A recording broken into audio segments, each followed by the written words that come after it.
बारिश में गरीब बहू की दावत।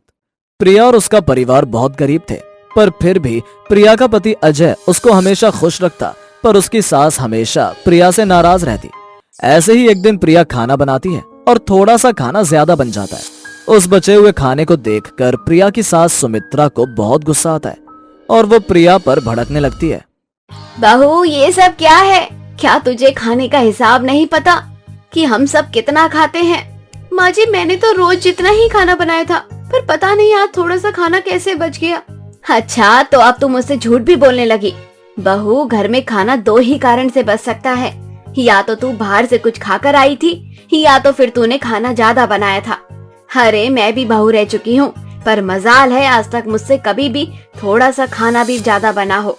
ऐसा नहीं है माँ जी, मैं सच कह रही हूँ। भला मैं क्यों चाहूंगी कि मेरे घर का अनाज बर्बाद हो, और वो भी जब एक एक रोटी के लिए हम लोग तरसते हैं। अरे कल मोही, इतनी भोली मत बन तू। तू तो चाहती है कि हम सब भूखे मर जाए। वैसे भी मैंने सुना है तुझे लोगों को अपने हाथों का खाना खिलाने का बड़ा शौक है। हाँ, तूने पड़ोसियों के घर में खाना भिजवाने के लिए जानबूझकर खाना ज्यादा बनाया है, ताकि तू ये खाना किसी और को खिला सके। इतना बोलकर सुमित्रा वहाँ से चली जाती है। सुमित्रा की ये बात सुनकर प्रिया को बहुत दुख होता है। अब इसी तरह से कुछ दिन बीत जाते हैं और घर का राशन खत्म हो जाता है, जिस पर एक बार फिर सुमित्रा प्रिया को ताने देने लगती है। और करो खाने की बर्बादी। बहुत शौक है ना लोगों को दावत देने का। यहाँ घर में खुद खाने के लिए कुछ नहीं बचा। महारानी रोज लोगों को घर में बुलाकर दावत करवाती है। माँ जी, मैंने कब किसको दावत दी? आप हमेशा मुझे भला बुरा क्यों सुनाती हो? आप ये भी तो देखिए, इस बार का राशन 2 महीने चला है, जो राशन 1 महीने चलता था। सोचे मैंने कैसे पेट काट कर 1 महीने के राशन को 2 महीने में चलाया होगा। आज प्रिया चुप नहीं रहती और अपनी सास को जवाब दे देती है, जिस वजह से सुमित्रा को बहुत गुस्सा आता है और वो प्रिया पर हाथ उठा देती है। उसी बीच प्रिया का पति अजय वहाँ आ जाता है और ये सब देखकर अपनी माँ से कहता है, माँ, आप ये क्या कर रही हो? आपने प्रिया पर हाथ क्यों उठाया? पूछ अपनी बीवी से। अरे, तेरी बीवी हर समय माता रानी के आगे बैठकर उनसे प्रार्थना करती है कि अगर हमारा घर बड़ा हो जाएगा तो मैं यहाँ लोगों को दावत दूंगी। अरे, इस कलमोही को बता, जब से ये अपने अशुभ पैर लेकर इस घर में आई है, तब से इस घर की खुशियाँ चली गई है। इस घर की लक्ष्मी रूठ कर चली गई है। अब कभी हमारा घर नहीं बन पाएगा और ना ही हम किसी को दावत दे पाएंगे। और आज इस लड़की ने आज मुझसे जुबान लड़ाई है। बस करो माँ, आप इतनी छोटी सी बात पर प्रिया पर हाथ कैसे उठा सकती हैं? अगर प्रिया का सपना है कि वो घर बनने के बाद लोगों को अपने घर दावत पर बुलाए, तो इसमें क्या खराबी है? क्या आप नहीं चाहती कि हम इस गरीबी से उठें, और क्योंकि घर का राशन खत्म हो गया इसलिए आपको ब्लेम नहीं कर सकती? हो अनाज है, एक ना एक दिन खत्म होना ही था। अजय अपनी बीवी की साइड लेता है और अपनी माँ को ही समझाने की कोशिश करता है।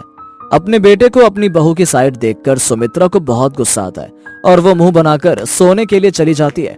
अब इसी तरह से कुछ दिन बीत जाते हैं और प्रिया हमेशा की तरह माता रानी से बस एक ही प्रार्थना करती है, हे माता रानी, अब तो मेरी सुन लो। आखिर आप कब तक मेरी इस तरह से अग्नि परीक्षा लेती रहोगी? मेरे पति को कोई नौकरी दिला दो, ताकि वे मेहनत मजदूरी छोड़ सके और हमारा घर जो पूरी तरह से टूट गया है उसे हम दोबारा बनवा सके।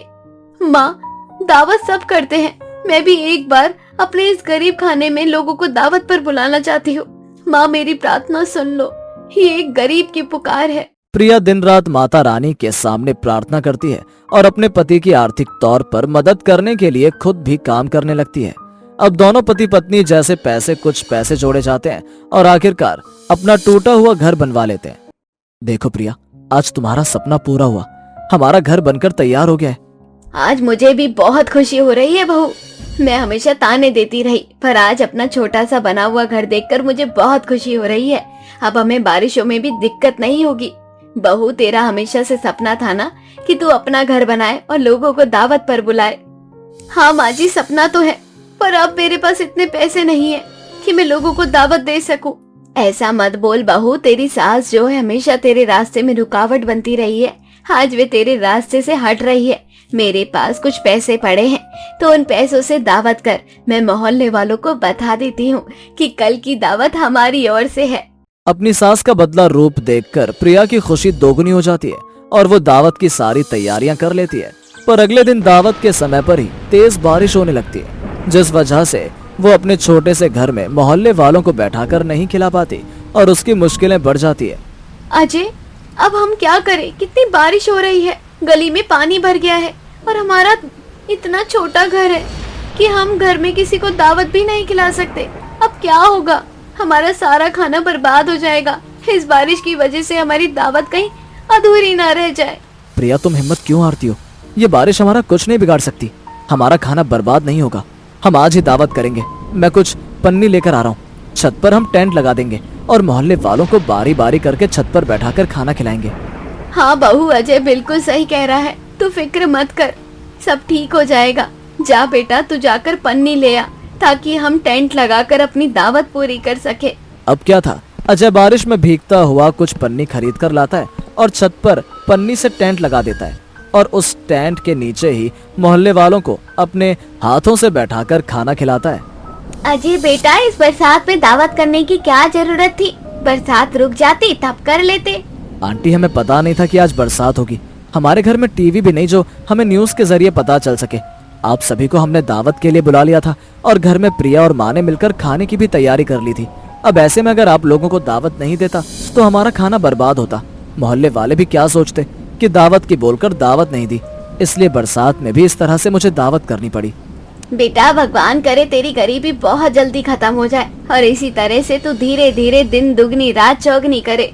इस तरह से अजय अपनी बीवी और माँ के साथ इस बरसात में दावत करता है और सभी मोहल्ले वालों को पेट भर कर खाना खिलाता है। वह सुबह आकृति ऑफिस के लिए रेडी हो रही थी तो वहीं उसकी जेठानी ममता उसके लिए नाश्ता और लंच बना रही थी। आकृति रेडी होकर नीचे जाती है। ममता उसको नाश्ता देती है। आकृति और उसकी सास विमला, पति अर्जुन, जेठ मनोज भी साथ में बैठकर नाश्ता करने के लिए बैठे थे। सभी लोग खा रहे थे। तभी आकृति अपनी जेठानी पर चिल्लाते हुए बोलती है, दीदी, आप इतने सालों से घर में काम कर रही हो लेकिन आपको अभी तक ठीक से खाना बनाना नहीं आया। इतना ज्यादा घी कौन डालता है पराठे में? क्या हुआ, आज के पराठे तुम्हें पसंद नहीं आए क्या? 2 दिन से मैं अपनी फिटनेस को लेकर ना काफी ज्यादा सीरियस हूँ और एक आप हो कि मुझे घी वाले पराठे खिला रही हो। आपको नहीं पता क्या फिट रहने के लिए ये सारी चीजें अवॉइड करनी पड़ती है? अरे तू बड़े चाव से तो आलू के पराठे खाती थी, अब जब बेचारी तुझे आलू के पराठे बना कर दे रही है तुझे बड़ी दिक्कत हो रही है। पहले तो तू मना नहीं करती थी, अब अचानक से तुझे फिटनेस की चिंता होने लगी। अरे तू सारी चीज अपनी बड़ी बहू पर डाल देती है, ये कहाँ का न्याय है आकृति बहू? माँ जी, आप तो बस अपनी इस जाहिल बहू की गुणगान करती रहती हो। अरे मुझे बाहर आना जाना पड़ता है, सारी चीजें मैनेज करनी पड़ती है, जान निकल जाती है मेरी, लेकिन फिर भी आपको मेरी कोई कदर नहीं है। बस आपको सिर्फ ये झाड़ू पोछा करने वाली जाहिल ही दिखती है। उसके मुंह से ऐसे तीखे शब्द सुनकर उसकी सास बोलती है, शर्म आनी चाहिए करती बहू तुझे। बड़ी बहू तुझे तेरा सारा काम करके देती है, उसके बावजूद तू उसे जाहिल कहती है। अरे उसे भी तो बुरा लगता होगा ना। एक काम करो, आप लोग नाश्ता करो, मैं चली ऑफिस, मेरा टाइम हो रहा है। फालतू की बकवास करने के लिए मेरे पास बिल्कुल भी टाइम नहीं है। नाश्ता और लंच दोनों बाहर में कर लूंगी। अरे नहीं आकृति, मैंने तुम्हारा लंच पैक कर दिया है, तुम लंच लेकर जाओ। तुम्हारा बहुत बहुत शुक्रिया, तुम्हारी वजह से मेरा पेट पूरा भर चुका है। आकृति गुस्से में ऑफिस चली जाती है। थोड़ी देर बाद सभी लोग अपने अपने काम में लग जाते हैं। बेचारी ममता अकेले ही घर का सारा काम पूरी जिम्मेदारी के साथ संभाला करती थी। ऐसे ही रात को सभी लोग खाना खाकर सोने जा रहे थे। तभी आकृति के सर में बहुत दर्द होने लगता है। उसकी बिगड़ती तबीयत को देखते हुए ममता तेल लेकर उसके पास आती है और कहती है। तभी ममता तेल की शीशी आगे करती है और उसके बालों में तेल लगाने जाती है। तभी आकृति गुस्से में तेल की शीशी को ममता के हाथ से नीचे गिरा देती है और कहती है, अरे दीदी, आपको कितना समझाना पड़ेगा? आजकल के टाइम में इतनी बेवकूफी वाली हरकतें करती रहती हो। मेरे सर में दर्द हो रहा है, तेल लगाने का क्या मतलब बनता है? गंवार की गंवार रहोगी, जाहिल औरत। कितना भी मना कर दो कि मेरे आगे पीछे घूमने की जरूरत नहीं है, मैं अपना काम खुद भी कर सकती हूँ, इस घर को संभाल भी सकती हूँ, ऑफिस का काम भी कर सकती हूँ, सब कर सकती हूँ, मुझे आपकी जरूरत नहीं है। अरे आकृति, तुम्हारे सर में दर्द हो रहा था तो मैंने सोचा ना तुम्हें तेल की चम्पी कर दूं, शायद तुम्हारा सर दर्द ठीक हो जाएगा। ओह गॉड, पता नहीं कब इस गंवार और जाहिल से मेरा पीछे छूटेगा। हर वक्त मेरे काम में टांग अड़ाने की कोशिश करती रहती है। कितनी बार इसे समझा दिया कि अपने काम से काम मतलब रखो, जो काम करना नहीं आता उस काम को करने के लिए पीछे ना पड़े तो ज्यादा बेहतर होगा। आकृति की आवाज सुनकर सास वहाँ आती है। सारी बातें सुनने के बाद सास बोलती है, आकृति, तुझे जरा भी शर्म नहीं आती क्या? एक तो ममता तेरा हर काम करती है, तेरी इतनी मदद करती है, उसके बावजूद तू उसके साथ ऐसा व्यवहार करती है। अरे इतना बुरा व्यवहार तो इंसान घर के जानवरों के साथ भी नहीं करता जितना तू अपनी जेठानी के साथ करती है। अगर वे कम पढ़ी लिखी है तो उसमें इसकी क्या गलती है, लेकिन तेरे से लाख गुना अच्छी इंसान तो है। तो सासू माँ, आपको और इस गवार को वे इंसानियत मुबारक हो। आपको पसंद है, मुझे नहीं। इससे मुझे कोई लेना देना नहीं है। ये मेरे थोड़े बहुत काम करके क्या दिखाना चाहती है कि इसकी वजह से मैं ऑफिस आ रही हूँ, इसकी वजह से मैं अपना काम कर पा रही हूँ। तो ऐसा कुछ भी नहीं है, मुझे किसी की भी जरूरत नहीं है। मैं घर और बाहर दोनों काम कर सकती हूँ। ये तो बहुत अच्छी बात है कि तुझे किसी की जरूरत नहीं है। बेचारी ममता रोते हुए अपने कमरे में चली जाती है। ऐसे ही कुछ दिन बाद सास के कहने पर ममता अपने मायके चली जाती है। तो वहीं दूसरी तरफ आकृति जैसे ही ऑफिस से घर आती है, तभी उसकी सास आकृति से बोलती है, आकृति बेटा, अब तो तू ऑफिस से आ गई है। मैंने सब्जी काट रखी है, तो जाकर खाना बना ले शाम का, क्योंकि अब तो ममता यहाँ नहीं है, वे अपने मायके गई है। तो मैंने सोचा जब किसी को उसकी जरूरत ही नहीं है तो इससे अच्छा उसको अपने मायके ही भेज दूं। घर और बाहर दोनों को काम तो तू कर सकती है ना। आकृति को मजबूरी में थकी हारी किचन में खाना बनाने लगती है और सभी घर वालों को खाना खिलाकर फिर उसके बाद किचन साफ करके करीबन रात के 12 बजे सोने के लिए जाती है और फिर सुबह 5 बजे उठती है और अपने लिए और बाकी सबके लिए खाना बनाना शुरू कर देती है। आकृति को बहुत नींद आ रही थी क्योंकि वो बहुत थक चुकी थी। बेचारी किचन में खाना बनाते हुए खुद से बोलती है, हे भगवान, मैं तो 2 ही दिन में थक गई। मेरी ही गलती है। मैंने जोश जोश में आकर इतना बोल दिया था कि मुझे किसी की जरूरत नहीं है। सच बोलूं तो ममता रहती थी तो मुझे बहुत सपोर्ट मिलता था। कम से कम मुझे बस ऑफिस का ही तो काम करना पड़ता था। उसके बाद तो मुझे ऑफिस और घर दोनों को संभालना पड़ रहा है, और सबकी छोटी मोटी जरूरत भी।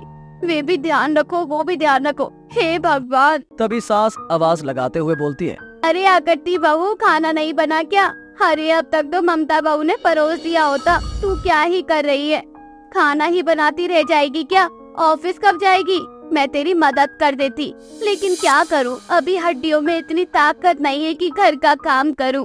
आकृति को काम करते करते काफी समय हो जाता है और बेचारे ऑफिस नहीं जा पाती है। वो उदास मन से अपने कमरे में बैठी हुई थी, तभी वहाँ उसकी सास आती है और उसे समझाते हुए कहती है, मैं समझ रही हूँ कि तू परेशान क्यों है, क्योंकि तुझसे घर और ऑफिस दोनों का काम संभल नहीं रहा। मैं ये नहीं कह रही हूँ कि तू कोई काम नहीं करती। मैं बस इतना कह रही हूँ कि अगर तू ऑफिस का काम कर रही है ना, तो उसमें सबसे बड़ा योगदान ममता का ही है, क्योंकि ममता तेरे कपड़े से लेकर, तेरे खाने से लेकर, तेरी ऑफिस की फाइल से लेकर हर चीज संभाल कर रखती है। उसके बावजूद उसे बदल में तुझसे कुछ नहीं चाहिए सिवाय 2 मीठे बोल के। अगर तू ऑफिस से आकर उससे 2 प्यार से बातें कर लेगी तो कुछ चला नहीं जाएगा। उल्टा वे खुश होगी कि मेरी देवरानी मुझसे इतनी प्यारी बातें करती है, बहन की तरह मानती है। माँ जी, आप बिल्कुल सही कह रही हैं, सब मेरी गलती है। मैं आज खुद ममता दीदी को यहाँ बुला लूंगी और उनसे माफी मांग लूंगी। अगले दिन आकृति खुद ममता को लेने के लिए उसके घर जाती है और उससे माफी मांगती है।